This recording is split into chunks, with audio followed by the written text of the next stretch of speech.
Previously, as Jinwoo defeated the architect in the double dungeon, the architect delivered one final prophecy. When the pillars of fire that hold the heavens are raised, an inevitable death will approach your way.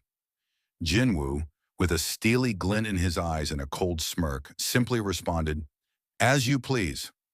Meanwhile, outside the dungeon, members of the association stood anxiously, waiting for the hunters to return.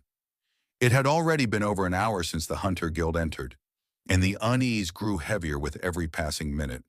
Whispers spread among them as they wondered what could possibly be happening inside a C-rank gate that required this much time. At last, movement appeared at the entrance. The hunters of the guild began to emerge one by one, but the sight that greeted the association members left them frozen in shock.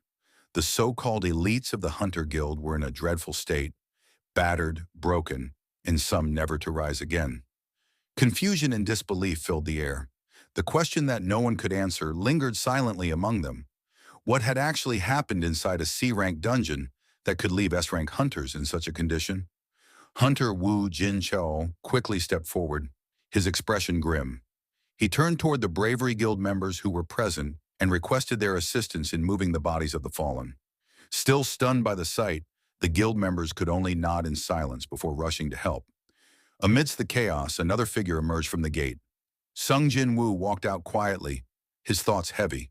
The battle with the system's architect was over, but many questions still lingered in his mind. Even with the architect gone, the mysteries of the system had not yet been unraveled.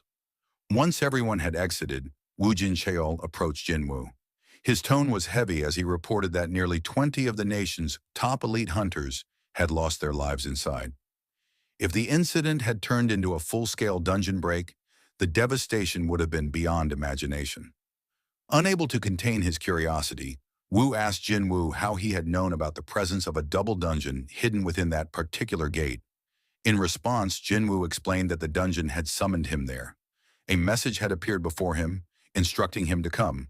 Wu asked if they could see this message for themselves, but Jin Woo shook his head. It had been something only he could perceive. The sincerity in his voice and his expression convinced Wu Jin-cheo that this was no joke. He knew Jin Woo was not a man who fabricated stories. At that moment, Cha Hyen rushed over. Her eyes scanned Jin Woo with concern as she asked how he was holding up. Jin Woo reassured her that he was fine, yet the words had barely left his lips before his body faltered. Suddenly, he collapsed to the ground. The scene erupted into panic as the association members and hunters around him rushed forward, calling out in alarm. The story shifts to Japan, where massive trucks loaded with mana crystals rumbled toward the site of an S-rank gate. The crystals had been gathered in staggering quantities, prepared for a dangerous ritual. Watching the delivery, Hunter Yuri Orlov observed with satisfaction.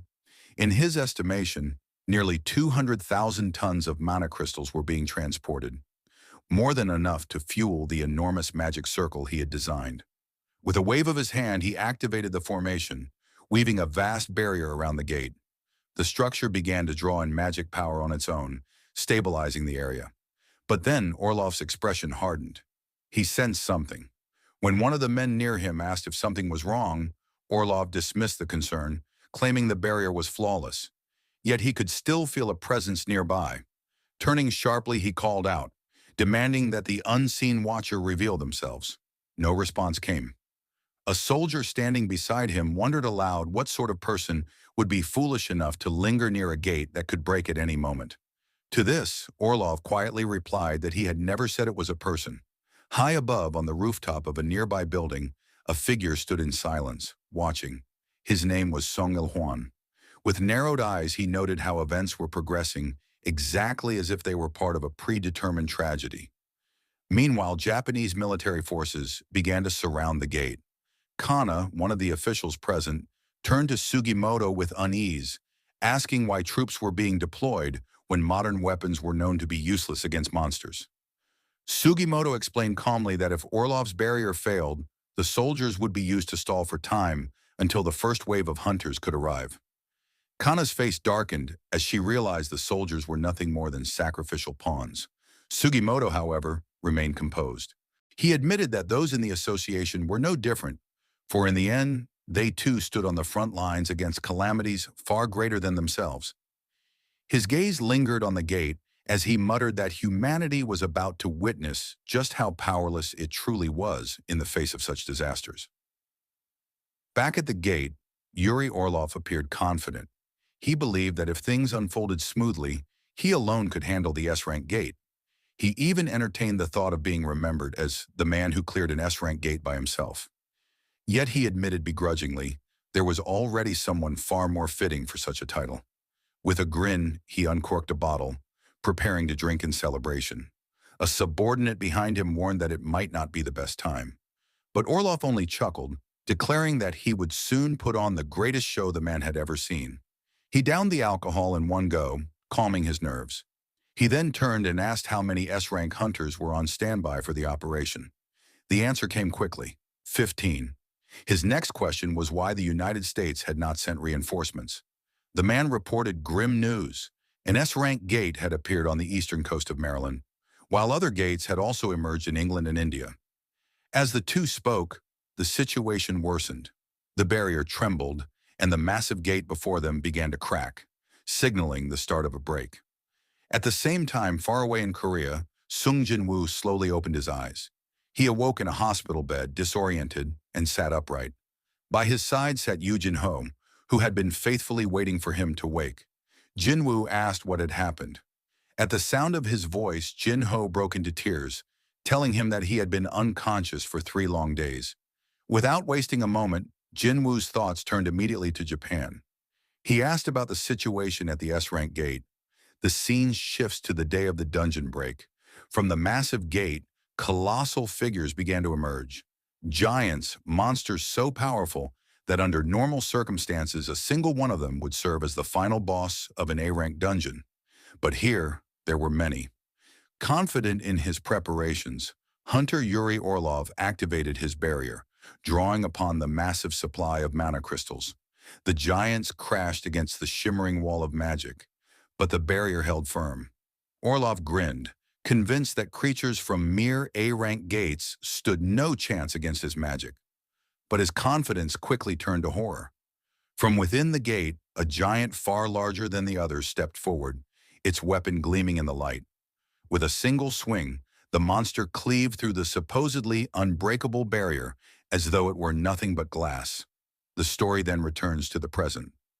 Jin Ho sat beside Jin Woo's hospital bed, explaining the chain of disasters that had occurred while his Hyung had been unconscious. Elsewhere, Chairman Yu Myung-han stirred awake in his office after a long rest. He turned to his secretary and asked how long he had been asleep. The man replied that it had been 23 hours. They had been prepared to send him to the hospital if he remained unconscious beyond 24, just as he had ordered. The secretary then handed over a stack of documents. Within them was information on a patient who had been miraculously cured of eternal slumber. According to the report, that patient was none other than the mother of Hunter Jin Woo. Chairman Yu Myung-han's eyes narrowed as he considered the implications. He began to suspect that Jin Woo himself might hold the ability to cure the incurable. Before he could dwell on it further, his secretary announced that someone had arrived to meet with him. A woman entered the office, her eyes immediately focusing on his weakened condition. She asked how long he had been like this. Back in Japan, the devastation of the dungeon break unfolded. Yuri Orlov, the man who had boasted of holding the gate alone, was devoured whole by one of the towering giants. His barrier shattered, his body vanished without a trace. The Japanese military responded swiftly, unleashing every weapon at their disposal. But modern firepower was useless against the creatures of an S-rank gate. Bullets and shells bounced harmlessly off their enormous bodies. Realizing the scale of the disaster, Japan's Hunter Association chairman, Matsumoto gave a desperate order. He commanded the remaining S-rank hunters to intercept the giants and halt their advance. Without hesitation, every available S-rank charged toward the battlefield. They targeted the giants' eyes, hoping to blind them, but the monsters proved unnervingly fast. Despite their immense size, they moved with shocking agility, dodging attacks that should have struck true. Hunter Kanai Takeda, watching in disbelief, could hardly comprehend what she was seeing. She wondered how such massive creatures could possibly move with such speed. Meanwhile, back in Korea, Jin Woo sat in his room, watching footage of the battle in Japan. The images of the giants rampaging filled the screen. He reflected grimly that at this rate, just like during the Jeju Island raid, the entire Asian continent could soon be in danger. His thoughts turned to action. He began to consider leaving for Japan to personally deal with the dungeon break. But before he could make a decision, a familiar voice called out from behind him, urging him not to go. It was his younger sister, Jin-ah. Startled, Jinwoo asked what she meant. She explained that she knew he was planning to leave. Jinwoo softened his voice and reassured her. He told her he wasn't going anywhere. Claiming he had been working too hard lately, he insisted that he only planned to rest for a while. He told her not to worry. Later that day, Jinwoo sat outside in a quiet park, lost in thought. He summoned Beru, the Ant King, and asked about the condition of his sister. Beru responded that there was nothing abnormal about her behavior, but Jinwoo wasn't convinced. He suspected she might be suffering from trauma. In the past, Jinna had never tried to stop him from entering a raid, except for his very first one, 4 years ago. The memory weighed heavily on him as he wondered what he should do. As he walked through the park, a sleek car stopped in front of him. Time fast-forwarded, and the scene shifted to an office within the Yujin Construction Guild. Inside, the CEO, Yu Myung-han, rose from his seat to greet Jinwoo. He introduced himself formally and gestured for him to sit. With deliberate care, Yu Myung-han placed a blank check on the desk between them. He explained that he was not arrogant enough to believe money could not buy anything, especially when dealing with an S-rank hunter. He asked Jinwoo to consider it a token of sincerity. Jinwoo studied the check silently. The gesture made him suspicious. Whatever he was about to hear would not be something as simple as a guild invitation. It was confidential. Finally, he spoke, asking what exactly Yu Myung-han wanted to buy from him. The CEO's expression hardened as he revealed the truth. He was suffering from the same illness that had once afflicted Jinwoo's mother, eternal slumber. Jinwoo asked whether Yu Jin-ho, his son, knew about this condition. Yu Myung-han shook his head. He explained that aside from his personal physician, only 3 people in the world were aware of his illness. He went on to explain that he had searched everywhere for a cure, but found nothing. In the end, his investigation led him to the only person who had ever recovered from eternal slumber, Jinwoo's mother. He did not believe it was a coincidence.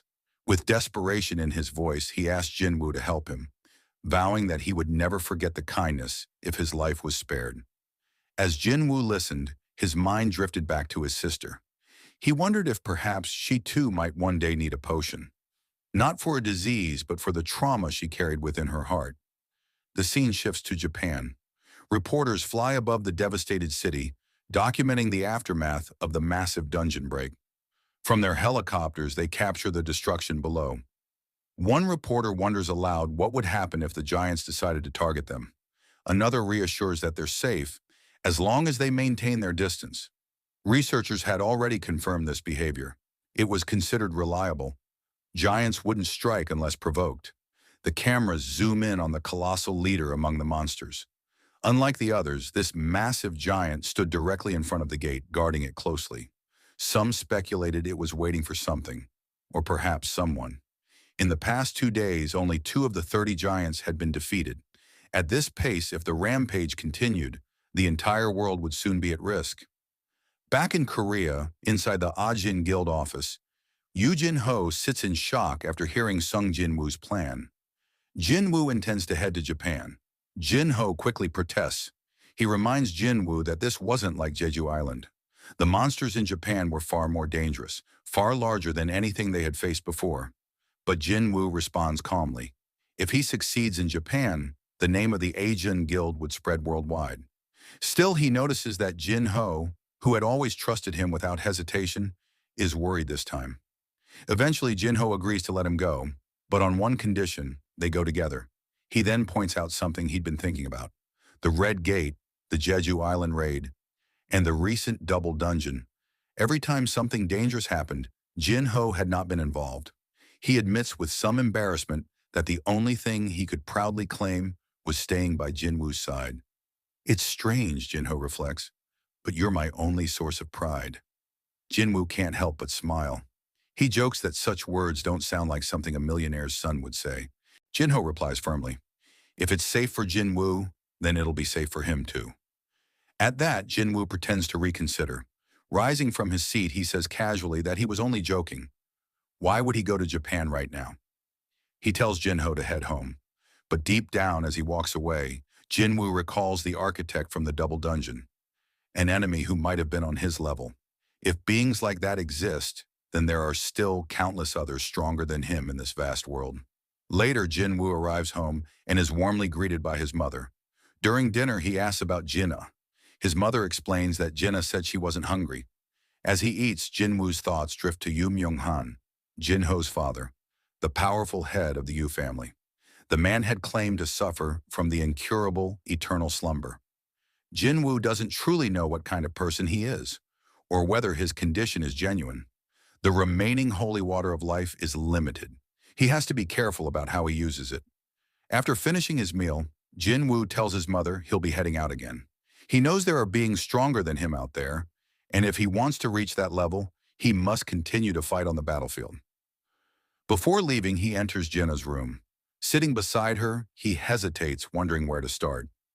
Finally, he confesses that he had almost died recently. He explains softly that he's always walking into danger, but this time was different. For a moment, he truly thought it was the end. Somehow, he made it back alive, and for that, he's grateful every time he comes home.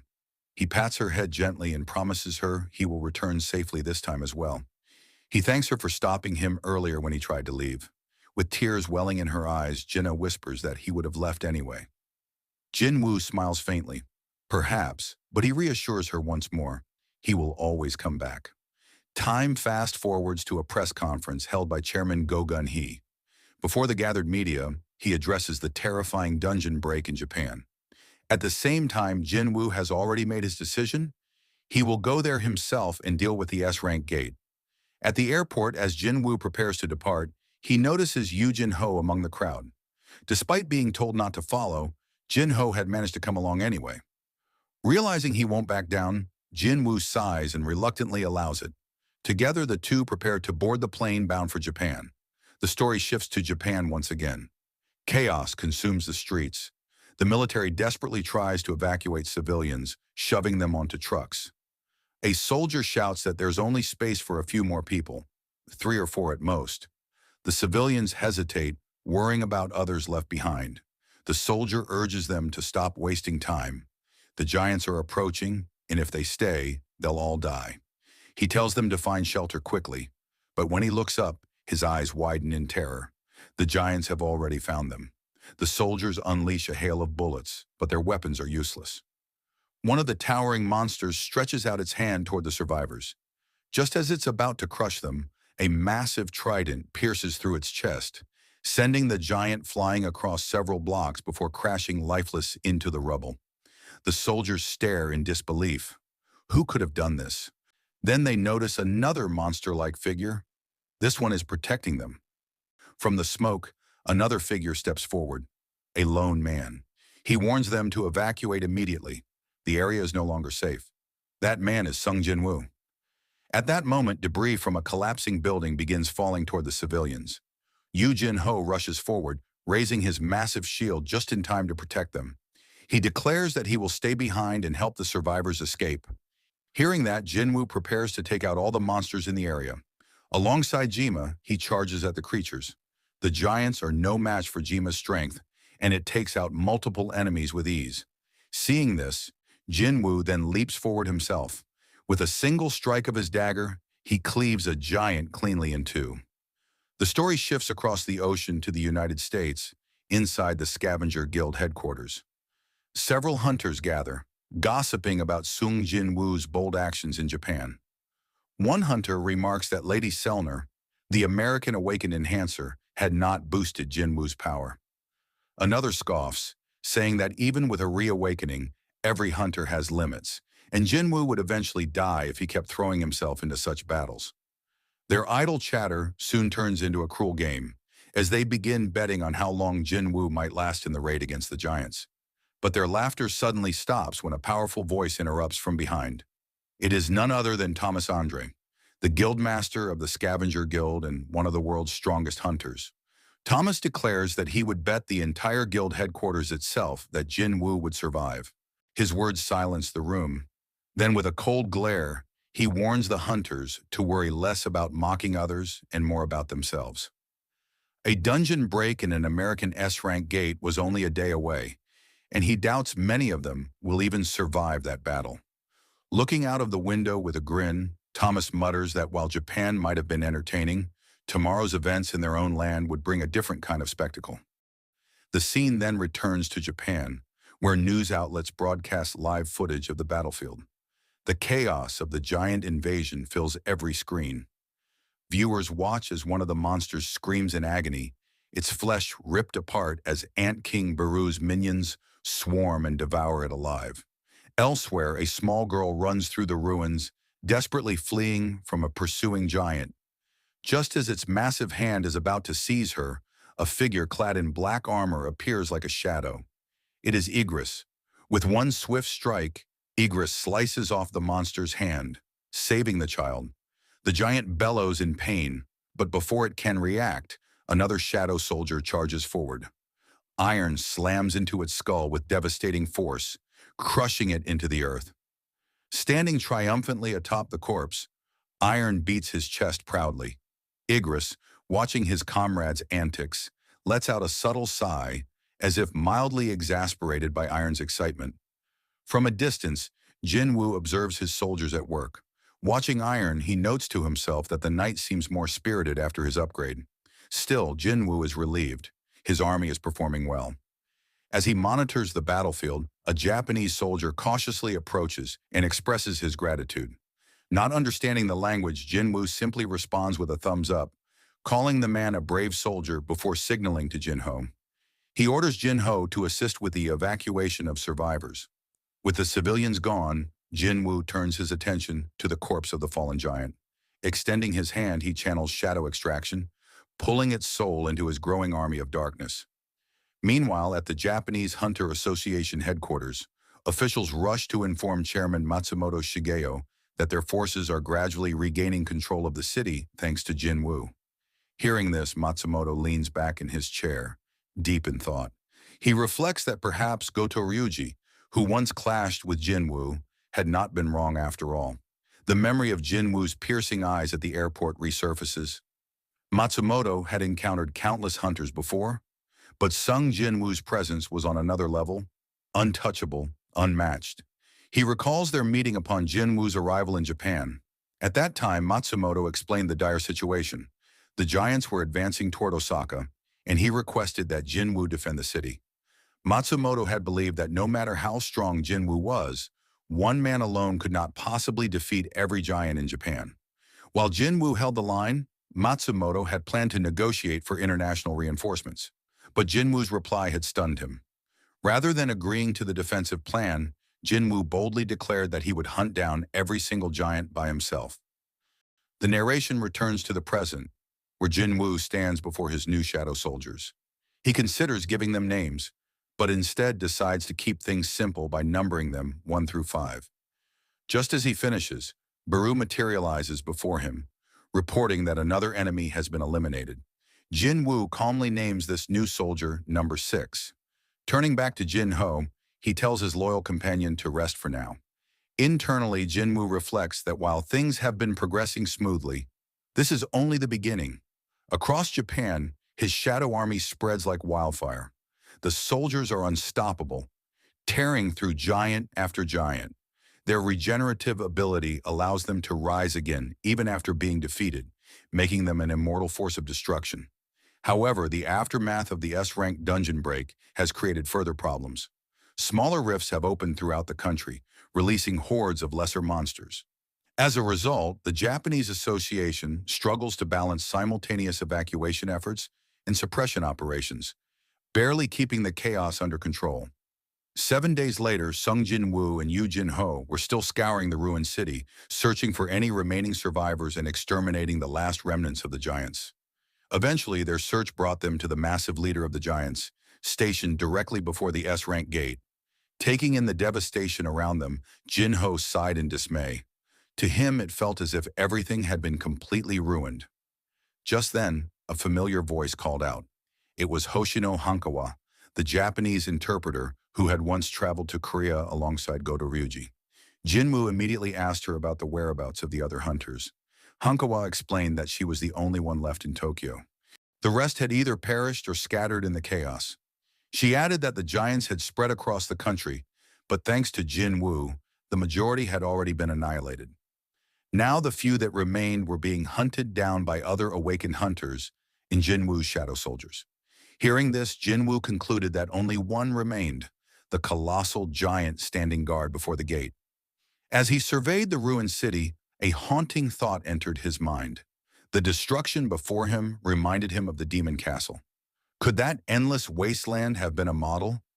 Did the system's architect design the demon castle as a reflection of this possible future? But the architect was already dead, and Jinwoo hadn't received a single message or vision since. Perhaps that really had been the architect's true body.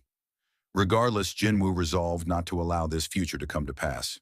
That was the reason he had trained, the reason he pushed himself to wield power no one else could match. With renewed determination, he turned to Hankawa and said they were ready to move. Hankawa hesitated, telling him that the other hunters hadn't yet arrived. But Jin Woo assured her calmly that they had. Meanwhile, Kino grumbled in frustration, complaining about how exhausting and annoying this ordeal was. Minoru quickly reminded her that they should at least be grateful to still be alive. Hankawa, however, could not hold back her frustration. She vented that Jin Woo and his shadow army were pushing forward on their own, dominating giants that Japanese hunters couldn't even dare to approach. To her, it felt as if they were only here to clean up scraps, an infuriating realization. As she voiced her thoughts, shadows began to ripple across the battlefield. Jin Woo's army started returning to him, the air growing heavy with their presence. Then, Baru emerged from the dark mass, kneeling before his master. Jin Woo asked if the task was complete. When Baru confirmed, Jin Woo praised his soldiers for their efforts. He then ordered Jin Ho to escort Hankawa to safety. Once they departed, Jin Woo turned back to the battlefield. Stretching out his hand, he began performing shadow extraction on the countless corpses of fallen giants. One after another, towering shadows rose, forming monstrous copies of the giants. With his army swelling in both strength and numbers, Jin Woo gave a final command. All soldiers were to charge directly at the massive giant standing guard before the S-rank gate. The army roared to life, surging forward in unison, while Jin Woo chose to remain behind and observe the fight unfold. The giant, sensing the wave of approaching shadows, prepared itself. In a sudden burst, it unleashed a devastating mana wave. The attack cleaved through the shadow army with ease, scattering them by the dozens. Watching from a distance, Jin Woo was stunned. The giant had killed 100 of his soldiers with a single swing. He couldn't deny the overwhelming magic power it radiated. The oppressive aura was so intense that even he felt a primal urge to flee. But Jin Woo knew there were only two ways to escape such a suffocating pressure.